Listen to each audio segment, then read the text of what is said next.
Welcome to today's Zoom news conference, co-hosted by Ethnic Media Services and California Black Media in partnership with California Housing Finance Agency, known as CalHFA. I'm Sandy Close, EMS Director, and my colleague Regina Brown-Wilson, Executive Director of California Black Media. Our topic is how, in today's housing market, a new program launched by CalHFA seeks to bring home ownership within reach of first-generation home buyers and help to create generational wealth. Home ownership is often the primary step for most families to build a true financial legacy and create generational wealth. Owning a home goes beyond the creation of a financial future.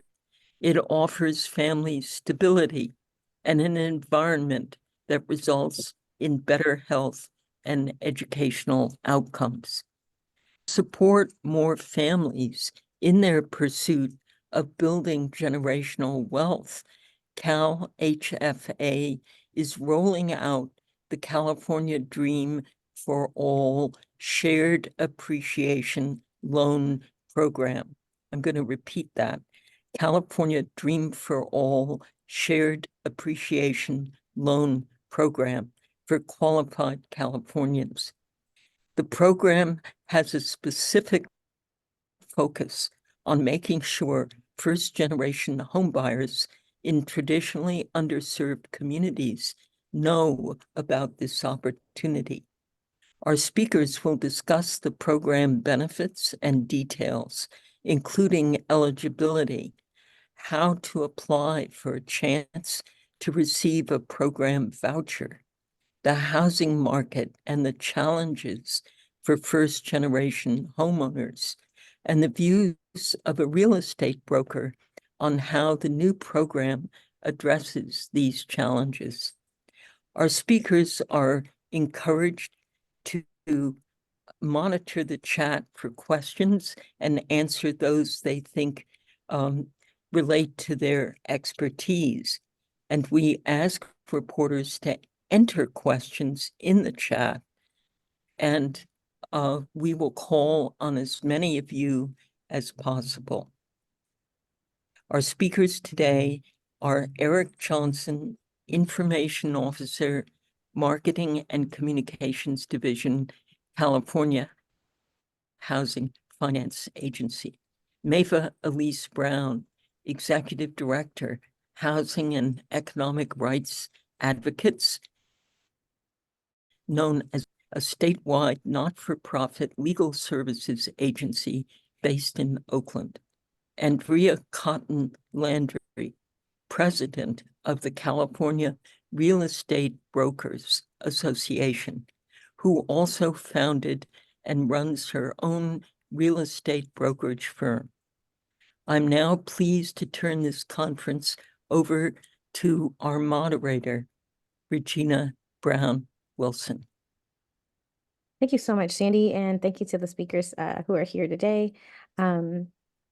I am super excited to be here and be able to moderate this conversation and understand the importance of intergenerational wealth and what it means for families. Now I want to welcome Eric Johnson with CalHFA, who will describe the Dream for All loan program. Some of you may have seen it on TikTok. Some of you may have seen it on Facebook, Instagram, wherever you get your social media feeds. But Eric is going to explain to us what really is going on with the program and the details. And then after Eric helps to understand the program, he will open it up for Q&A after each speaker. So go ahead, Eric. Great. Thank you so much, Regina. And thank you, Sandy, for that excellent introduction and overview of why we're all here today. Thank you to all of you who have joined us today. I recognize some of the names from our briefing we did a while ago about the National Mortgage Settlement Counseling Program. Thank you for coming back and being part of the effort to spread the word about what we're doing to help people, especially those in underserved communities, be able to buy their first home. So the Dream for All program, this is the second round. We did the first round back in April and helped about 2,000 home buyers with that first round of funding. The legislature of California gave us another $250 million for this round and added a couple little wrinkles to the program to make sure the money gets out to those who really need it the most. Sandy made a reference to first generation, and that I think is really the heart of why we're doing this program. There's so many people in California who have a good income, who have good jobs, credit, all that, but haven't been able to save up for a down payment. And also, they haven't had the benefit of that intergenerational wealth that having your parents, if your parents were able to buy a home, or your grandparents even, and able to pass that down, or they're able to sell the home and then pass down that wealth. So many members of the Black, Asian American, Latino communities have not had that advantage. So a lot of them are first generation home buyers, the first people in their home, in their families who were able to buy a home. So that's what we're really trying to do with this program, is kind of jumpstart that intergenerational wealth that owning a home can really get you. We're hoping to help another 2,000 people, between 1,600 and 2,000 folks this time around. And this is how we're going to do it. The program loan of up to 20% of the purchase price, or $150,000, whichever is less. And so what that means is if you buy a house for, say, $600,000, and we will get you a loan of up to $120,000. What that means is that that will bring down the amount of your first mortgage, which is the amount that you make payments on every month. So your first mortgage amount would go from $600,000 down to $480,000. Another important thing about that 20% number is a lot of times it'll make it so you do not have to pay mortgage insurance on your loan, which can add a pretty hefty amount to your mortgage payment every month. Now, you do have to pay that 20% back. You do have to pay it back when you sell or refinance the home. And what's going to happen is you pay back that original amount plus 20% of whatever you have gained in the sale of the home. Now, I will also say we have videos and written explanations of all of this on our website at calhfa.ca.gov/dream. So it's a lot to take in an 8-minute segment that I have. So please check out our website, find all the details that'll give you a good walkthrough of really how the program is going to work. So then when we get that money paid back, we use that funding to help the next round of home buyers.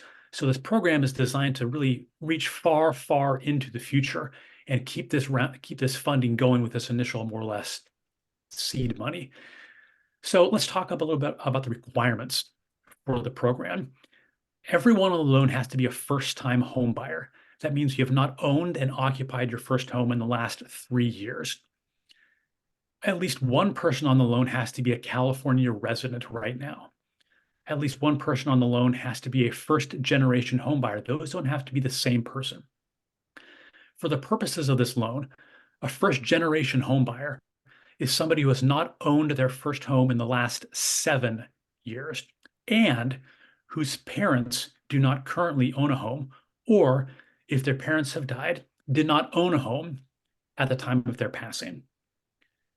Again, all these are laid out in detail on our website.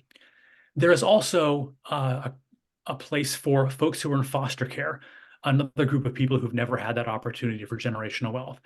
If you were ever in the foster care system, you can also be part of this program. There are also income limits for the program. For instance, in Los Angeles County, the limit is $150,000. In San Diego, it's $185,000. In Alameda County, the income limit is $234,000. This is a loan for low to moderate income home buyers. Yes, it does feel a little bit strange that a moderate income home buyer can make up to $234,000, but that's where California is these days. What's going to happen is we're doing a lottery. In the first round of funding, the funds went first come, first served. And we decided that wasn't necessarily a fair and equitable way to distribute this money. So for this round, we are having a lottery that is open between April 3rd and April 29th. The reason that we're having these briefings now and getting our advertising out now and letting people know now is we want to make sure that people have lots of time to get with one of our approved lenders. A list of those approved lenders is on our website. Those approved lenders can work with the home buyers, make sure the credit score is squared away, and they can give the home buyer a pre-approval letter. The home buyer is going to need that pre-approval letter in April to upload that letter along with a couple other documents that are, again, laid out on our website to enter the lottery. So the lottery is going to be a process where we take all the applications between April 3rd and April 29th, vet them, make sure that they do meet the qualifications. That's part of the lender pre-approval process, is the lender is going to be doing some vetting there also.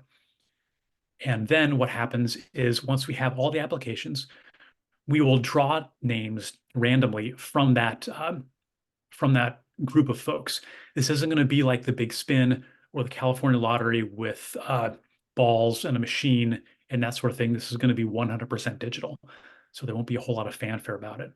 Once we draw names, we'll be notifying people that they have been selected to receive this voucher. They can then use that voucher along with one of our approved lenders and go out. They have 90 days to find a home, purchase the home, and make that all happen and use the $150,000 that we're doing for the program. So the one thing that I really want to make sure folks know is that this is a lottery. There is time to get your application together. There's still a month and a half left. And anytime you submit it between April 3rd and April 29th, you have exactly the same chance of being selected. So it's better if you've got a little extra time, make sure you and your approved lender are squared away, make sure all your documentation is accurate and correct, and then you can get it submitted. I think I'm right at my 8 minutes, so I'm going to kick it back to Regina to see if there's any questions, any other things that I glossed over that I should clarify. Again, I think it's really important to note that all this information is on our website. We're adding new information and new videos, new how-tos almost every day. We want to make sure that everybody knows about this. So if there's anything that needs clarification, please either drop it in the chat or check out our website. Regina, back to you. Well, thank you so much. You made me spark questions, but I'm going to go ahead and go into seeing if anybody has their hand to raise, or I'm going to take questions from the chat. So I will say this one comes from Denise Gibbs regarding income limits. What are the income minimums? How much does one need to earn in order to qualify? That really depends. That's a good question, Denise. Thank you. That really depends on how large of a home and what kind of home you're buying and how much you're paying for the home. That's a question that the lender is going to be able to tell you. They're going to tell you how much home you're going to be able to qualify for, which is essentially what a minimum income is going to be. So there are no minimum income limits set by our program. That's going to be on the lender to tell you, given your income, given your debts, how much of a loan you can qualify for. And then there is Macy Yang says, how does CalFHA verify if someone's parent has not owned a home? I thought about that too, but or if you're estranged from your parent, or if, there is those type of situations where you may not be, Right.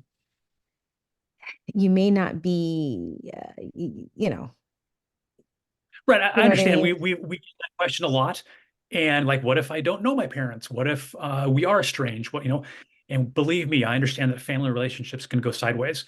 So what we're doing there is we are asking people to sign an attestation under penalty of perjury that they are estranged from the parents. They don't have any knowledge of where they are, what their address is, that sort of thing. And but if they know where they are and they just are like, they're no good. I'm joking. That's going to be kind of a case-by-case basis, Okay. because, honestly, there is room for people to be bad actors in this program and say, oh, I don't know my parents, even if they actually do. So Right. we're actually going to be working with a third-party firm to follow up on people whose names are drawn. We will be doing some investigation of the information they provide to make sure that they are telling us to the best of their knowledge that what it is. We don't want to we don't want to ace anybody out of this program because they don't know or anything like that. So there will be some leeway. We will be looking at that kind of thing on a case-by-case basis. Okay, and another question, Alicia Wang has asked, does the applicant have to be a green card holder or a citizen? We have to sell our loans on what's called the secondary market. So we have to comply with federal regulations in terms of what kind of loans they accept. I do know that, for instance, DACA recipients can qualify. Some of you may have seen in the news about a bill that's introduced by one of the California legislators that kind of addresses this in some way. But the lenders are the ones who are going to have to qualify your buyer when it comes to citizenship, because they're the ones who have to make sure that they qualify with with federal regulations, Fannie Mae, and that sort of thing. And again, if this is something that is in the news right now, so it may be something that it may be changing for this round of the program. Nothing that happens with that bill is going to affect this program. That bill won't be signed. If it is signed, it won't go into law until 2025. So this round of funding is going to be exactly how it is. And Trang Nguyen asked, are mobile home owners considered first-time home buyers? That depends. If the mobile home is taxed as personal property, then yes, they will be considered as first-time home buyers. If the mobile home is taxed as what's called real property, then they would not be considered first-time home buyers. That's something that they definitely want to talk to their lender about. Can you say that one more time? I want to make sure I captured that. Sure. If the mobile homes can be taxed in two ways, they could be taxed as personal property or real property. Real property is essentially permanent things like a house. So if it's taxed as real property, then it counts as a home for the purposes of federal regulations and first-time homebuyership.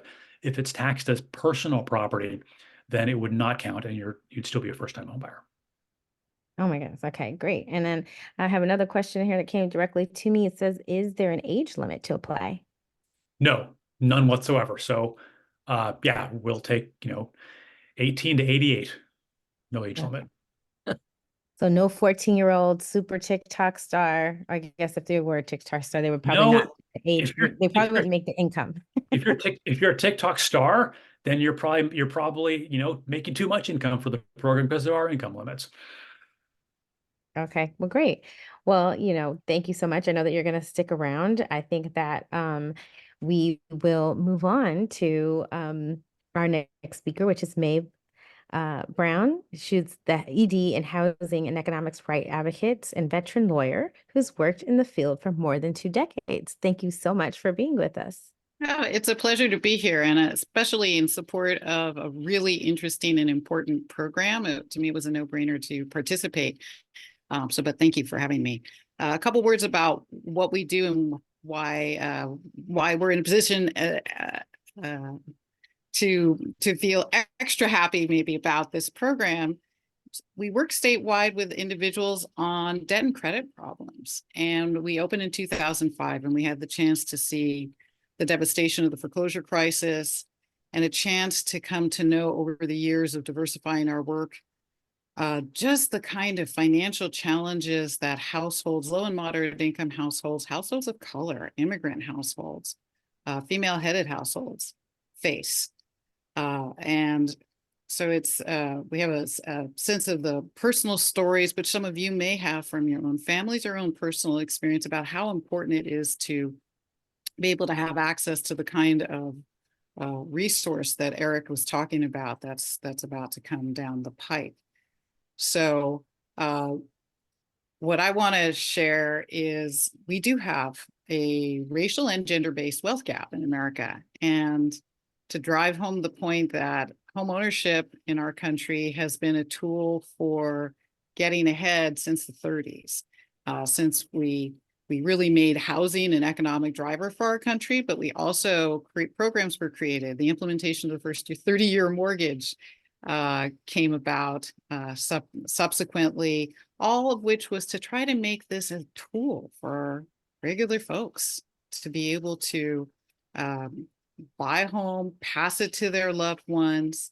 But that barrier, as property values, especially in our state, have increased, that down payment barrier has been huge. We've seen interesting loan programs that have required less than the 20% down payment, but have had their own drawbacks, and we've had concerns about some of those loans. What I perceive the CalHFA program is doing is really giving people an opportunity to get into a safe loan, even in a market that's running as hot as our market. I believe the current average home value, and our next speaker will be able to correct me if I'm off, it's about $756,000 on average in our state. So trying to become a home buyer is a real challenge. That wealth gap that I was talking about, as of last year, about 46% of African Americans nationally were homeowners, compared to a 74.4% homeownership rate for Caucasian residents. It's a very tangible gap.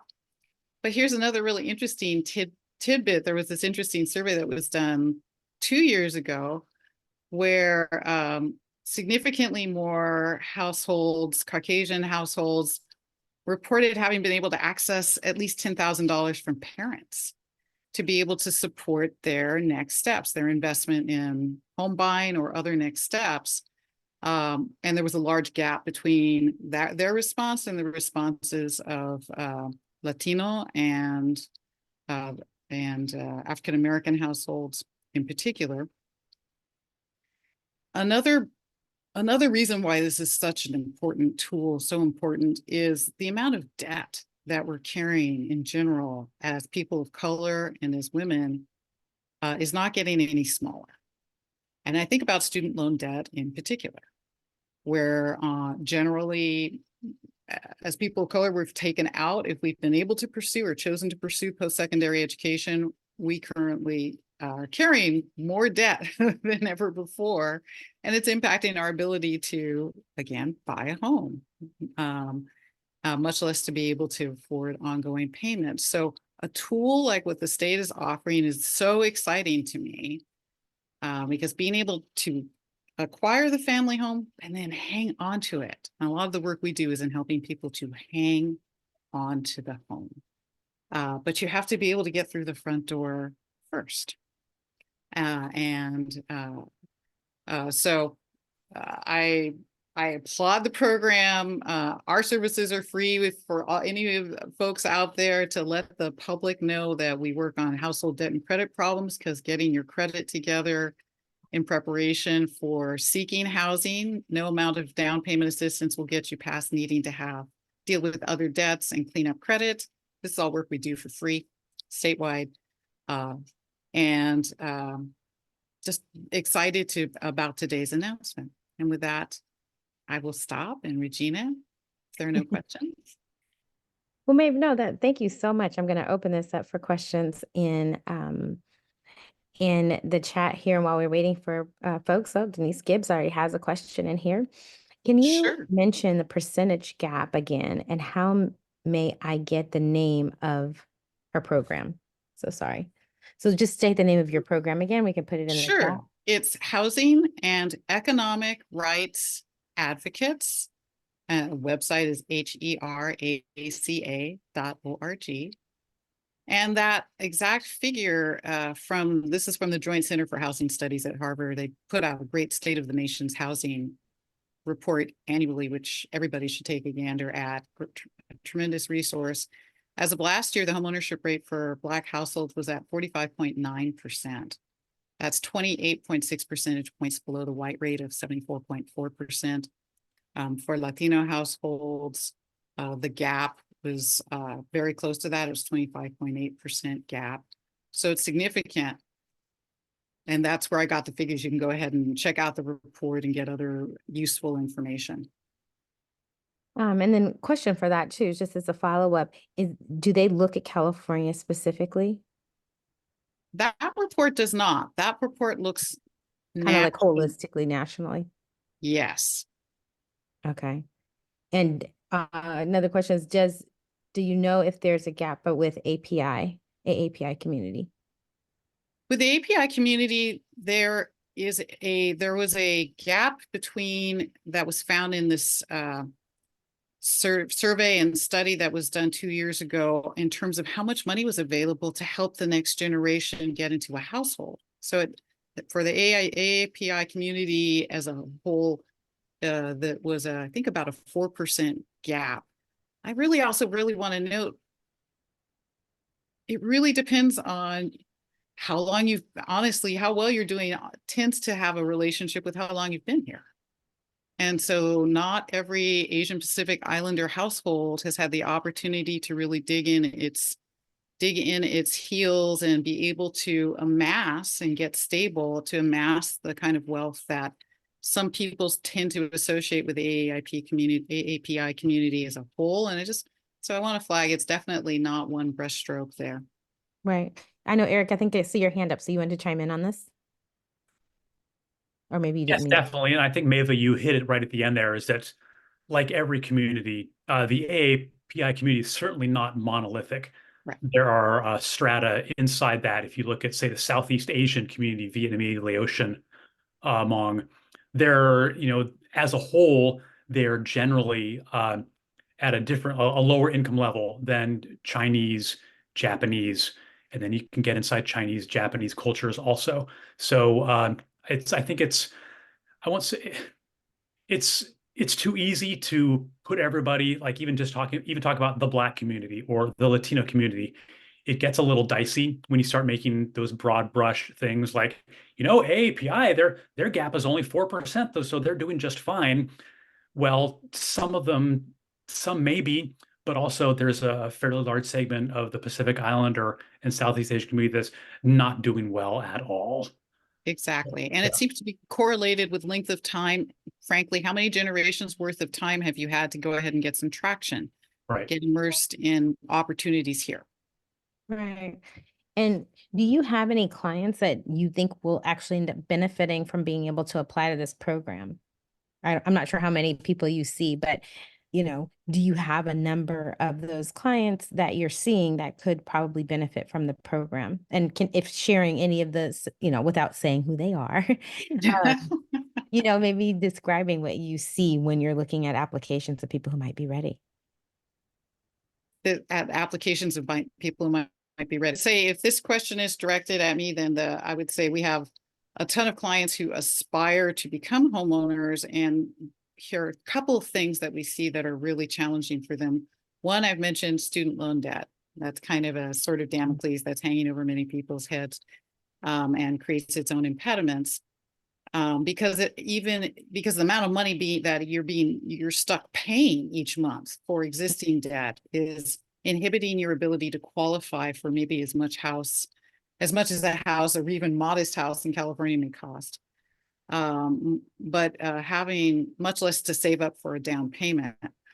There are a number of HUD certified housing counseling agencies that refer clients to us to work on debt and credit problems that they're having as part of the process of getting ready to qualify for a first-time home buyer loan.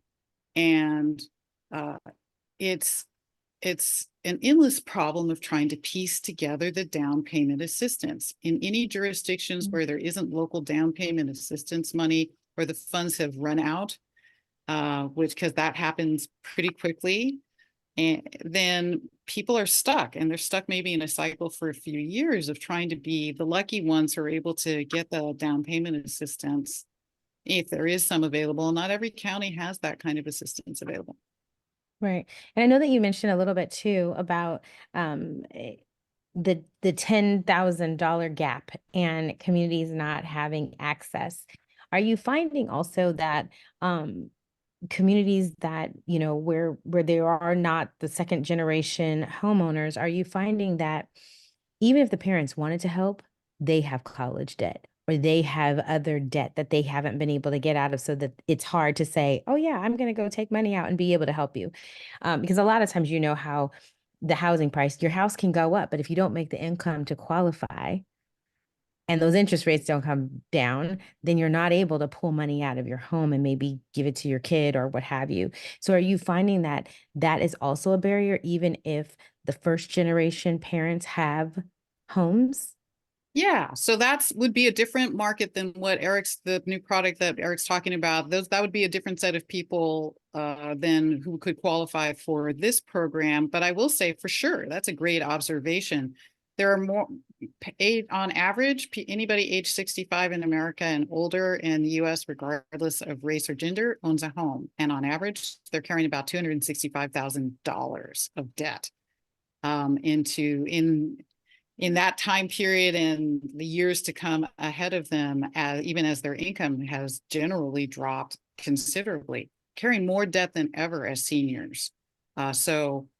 Yeah, having money to spare for loved ones to become homeowners themselves is a real challenge.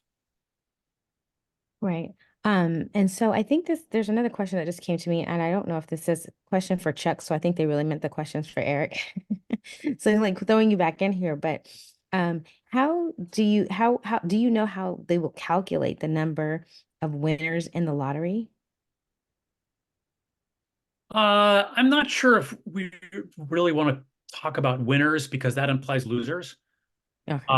So people, and that's maybe I'm, parsing words and being too much of a marketing guy. But to answer that, we are going to draw names until we reach like probably within 5 or 10% of the allocation.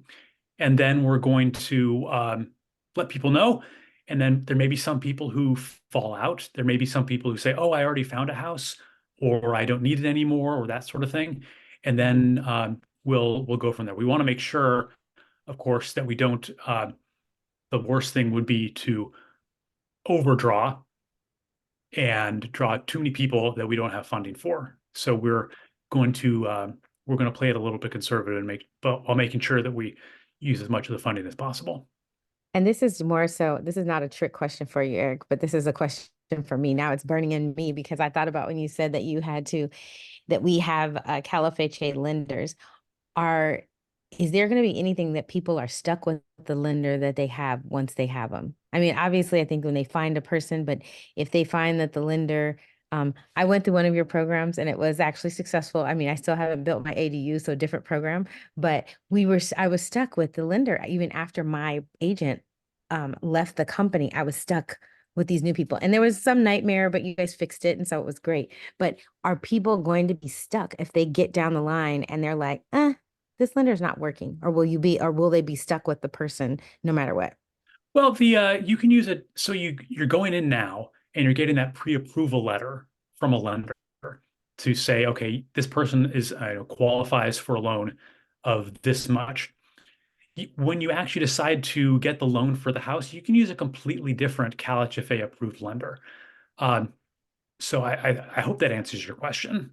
I think so. Yeah, because you're basically allowing them they get the pre-approval, but they don't have to stay. This is just some question that I didn't know. Only when you go through it would you know would you even know to ask the question.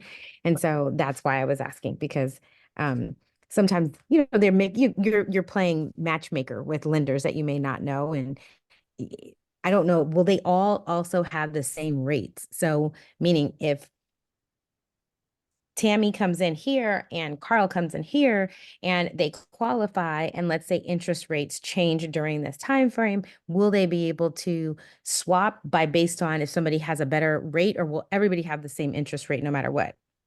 Well, that's on any given day at any given time, we have a CalHFA rate.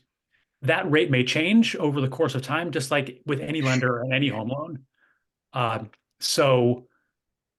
It's from that perspective, it's going to be like that. But if you go with PRMG versus going with, I don't know, Cherry Home Mortgage, if you both reserve the loan at the same time, you're going to have the same rate because we have one single rate at any given time. Okay, that's actually good to know. Everybody will thank me later for asking that question. Go ahead. Just want to interject on a question that came. It's slightly different, but clients have asked us this. Basically, when they have a lender they want to get away from after they've already purchased the home and gotten into the loan, then you are in a bid. Then you're looking at refinancing. Once you're on the debt, then there's not a way to you just swap lenders. That's a different issue, but I've been asked it enough times by callers. They're like, I hate this lender. And the servicer we're working with, I'm trying to get away from this servicer, and now I have them again. The servicer is the company that collects the debt after the mortgage is issued. And one cannot so easily do that. But I would like to think that at least as a starting place for the CalHFA, overall, the loan products, you're going to do really well, I think, with the entities that they work with and the types of loans that CalHFA approves. Right, and that's no different from any loan. I also want to say that all of the lenders that we work with are they're vetted fully. We also have a list of preferred loan officers, folks who have done CalHFA loans, at least 6 in the past 6 months, so they know the program inside, outside, and backwards. And if you go with one of those folks, we can almost guarantee you'll be happy with them. And I know it's we're taking a lot of time with this other stuff, and I know Ria. I know Yes. Ria's going to be up, and I just want to ask one quick question that Macy Yang has, because I think it's probably important too. But if a buyer has 90 days to make a purchase and cannot close, will that money be released into the pool again, or will they get another draw at it? Like if you can't just have an inventory issue. We'll be looking at those on a case-by-case basis. If we get a call from a lender that says, you know what, we just had some things happen and da da da da da da. Again, we don't want to kick anyone out of the program or have them not get the loan because of things that are out of their control. So again, those will be on a case-by-case basis. If it turns out that truly was not able to do it, then the funds will go back into the pool and be released to another home buyer. Well, great. Well, now I think the only person missing on this call is any lawmakers or home builders that we have to make sure there's enough inventory. But this lets us turn our attention to Miss Ria Cotton, who is the Ria Cotton Landry. Make sure I say your last name as well. Who's the president, right, of the California Real Estate Brokers Association and founder of her own real estate brokerage firm. Ria, I would turn the call over to you. Yes, hello, and thank you for having me. I am so glad to be a part of this conversation, not only as a real estate broker, but I have industry experience in loans and mortgage, 11 years prior. So with my real estate and mortgage, it's a combined 19 years of experience. So I see both sides of the spectrum when it comes to the process of a home buyer, as well as their challenges. And so in that, I am also the state president of the National Association of Real Estate Brokers, which is the premier network of Black real estate professionals. So we were founded in 1947 out of a mission for democracy and housing. So in 1947, African Americans could not be realtors. And so the realtists were established through NARAB in order to set our own standards of professionalism in supporting our communities. And so part of NARAB is we've developed, and it's our 10-year anniversary of the State of Housing in Black America. And what the State of Housing in Black America is, I can just give you, if I can share my screen. I'm not sure if it's going to allow me still to share my screen, but the State of Housing in Black America reviews nationally where we are as a community when it comes to wealth, home ownership, our credit, and it definitely allows us to see where we need to focus on when it comes to outreach to our community. So if we're looking at home ownership rates, our home ownership rates are actually decreasing. And so we have to look at what are the factors in that. Right. And so part of that is the expansion of the wealth gap. So the expansion of the wealth gap prevents even non-first generation home buyers from taking advantage of generational wealth. So that is a struggle in our community, as well as credit. So the median credit score for African Americans nationally is somewhere around 695. So if we're looking at down payment assistance programs and we see that the California Dream for All has one level of 680 and then another of 700, then we know we have some work to do, right? We have some work to do in getting those buyers that we are working with credit ready. And so we were working with lenders within our organization to do a credit review. We work with our NID HUD counseling agency, which helps with credit preparation. So all of that is a great factor and things that we're looking at in preparation for the California Dream for All program. Some of the challenges that we have faced in seeing first-time home buyers is one, saving for the down payment, right? So if there's no generational wealth to leverage, that becomes an obstacle. So the California Dream for All creates a pathway to leverage that generational wealth. But we also must have a blueprint of what that leverage looks like, because this is an equity share program, right? So if we're sharing the equity, then how can we leverage being a homeowner after we purchase? It may be when you talked about inventory. So it may be that this family that is purchasing then wants to develop more property. Well, some of the lenders that require you to own your own home before you leverage funds for development and building property. So this is a different way to look at how to build generational wealth, not only from pulling equity out of your home, but actually leveraging yourself as a homeowner.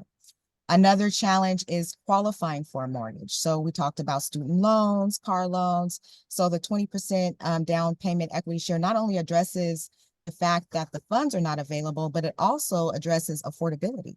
So if someone, we have debt to income ratios. So debt to income ratios are looking at your total credit debt as well as your household debt that's proposed against your gross income. And so with some lenders, they'll allow you to go your debt to income ratio to go up to 55%, some at 45%, it varies. But if you're somewhere, let's say around 70%, that 20% from the California Dream for All may be what sets you apart in qualifying for your specific market and qualifying in where you want to actually live and raise your family. So that's very important. And also, there's another point that I wanted to make that escapes me, but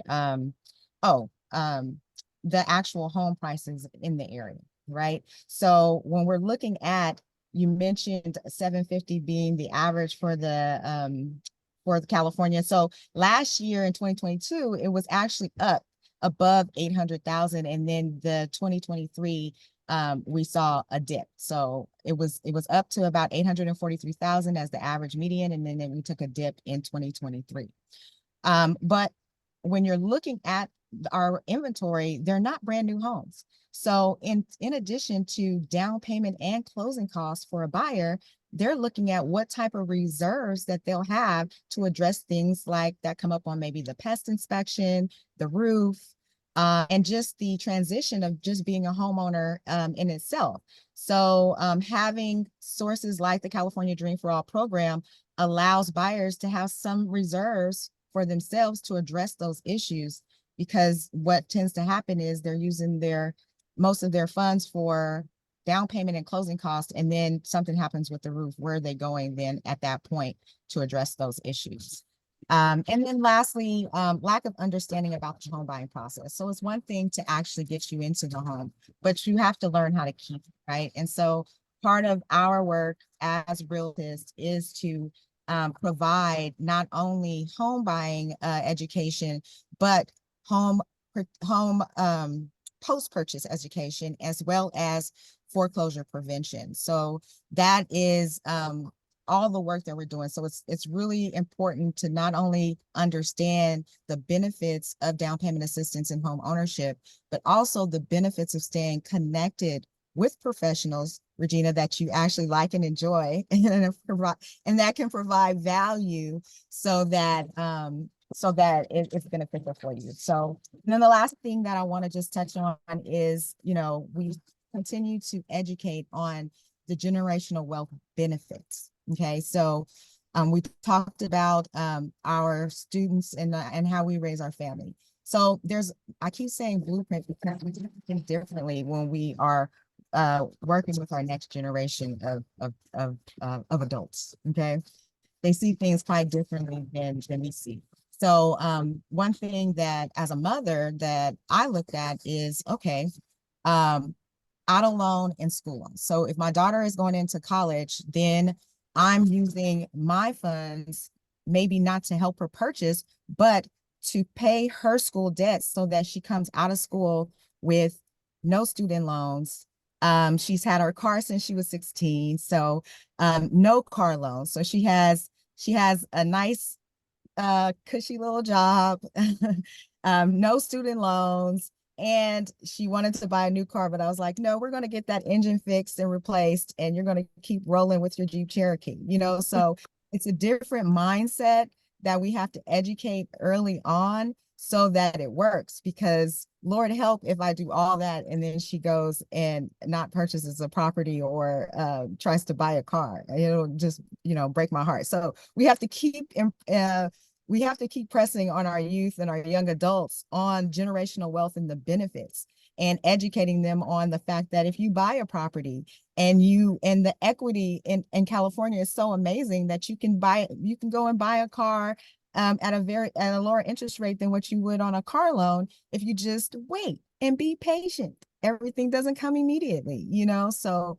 it's a lot of work we do in the community. It's a lot of work we do personally with our own families. So I just really am thankful to be here to share information. And we have right now our March Madness that Eric knows about for our state, where we're definitely pushing the education of the program, because it takes education, you know, and there is a lot to understand with the program. And so we're here to assist in that process.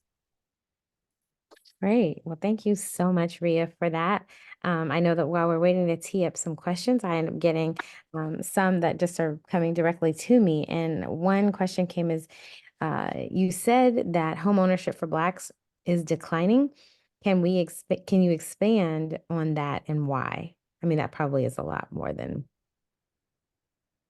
Yes. You guys So basically it all comes down to the expansion of the wealth gap. And so when we look at, and if you look at the Sheba report, you can find it on narab.com as well as krab.org. I included the websites in the chat. It gives information on how our wealth has increased, even our pay. So if my grandmother owned a property when she first came here to California, but then my mother saw that she was in her industry and she wasn't receiving equal pay, then and as she's not receiving equal pay, the market in California is steadily increasing way above her means, then it becomes a hardship for her to actually prepare for a home purchase. And so there's so many things that we address in the Sheba report that contribute to that wealth gap that ultimately spreads our home ownership numbers. Can I tag on to what Ria said? Sure, you sure can. Households of color got hammered during the foreclosure crisis. And why did we get hammered? In part because we were targeted for predatory lending. And we will always, well, I'd like to think we're not always going to be on the menu for predatory lending. But we've been on the menu for high cost, abusive lending for a very, very long time. And as women, we are as well, across different types of consumer goods. Homeownership is one of them. The brunt of the foreclosure crisis in terms of the losses really was upon the backs of people of color. And so rebuilding from that, so this speaks to, I think, Ria's point, households of color lost ground when the crash came to California, they lost ground. And there's the screen is bouncing around. Okay. We lost a lot of ground and are actually gradually rebuilding. So during the pandemic, actually rates of Black homeownership went up slightly, but that's within the context of us already having lost ground. And it's not just for Black households of color lost ground. So there's a larger historical context. I say historical as if it were ancient history, but this is very recent history. Which also speaks to something else important that Ria was saying, I think, about ongoing education to make a strategic decision when you become a homeowner. So you get to keep that family home.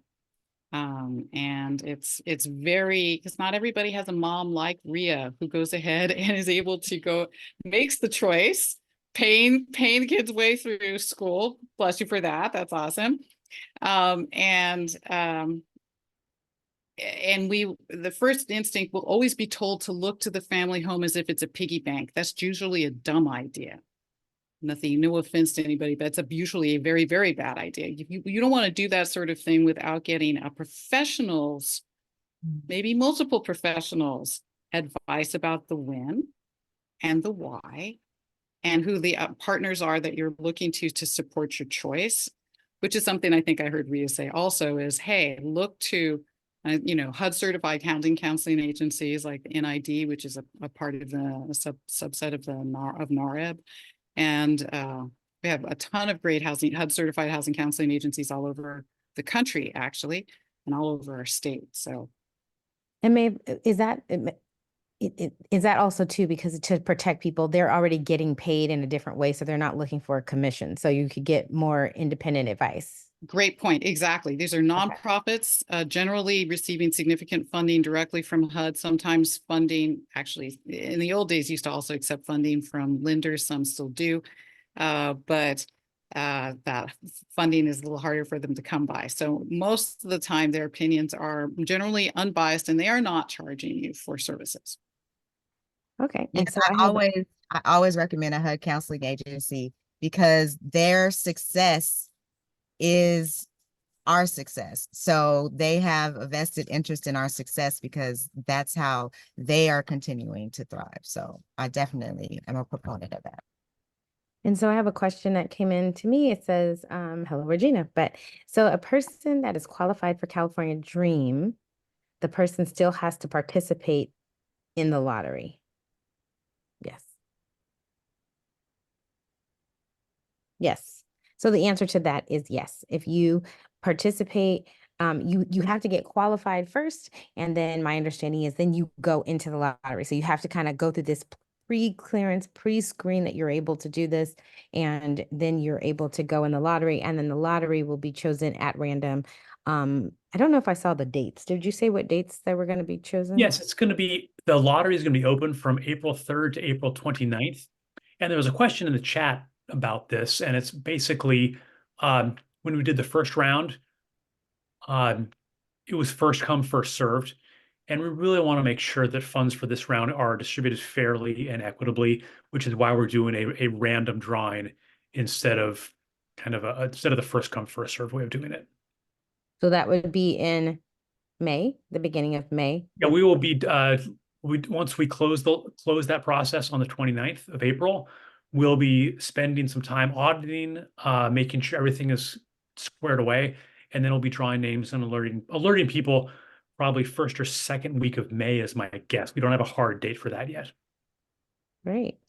Well, I want to thank everybody for joining us today. And I think for all the speakers, if you have one thing that you would say to any journalist writing their story on this, what would the best headline we can use to sell the program? So I'll go first. All right. Okay, so your legacy matters. Empowering California through down payment assistance.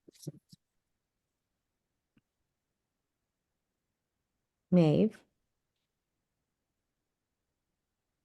This is a unique opportunity to become a homeowner. And I think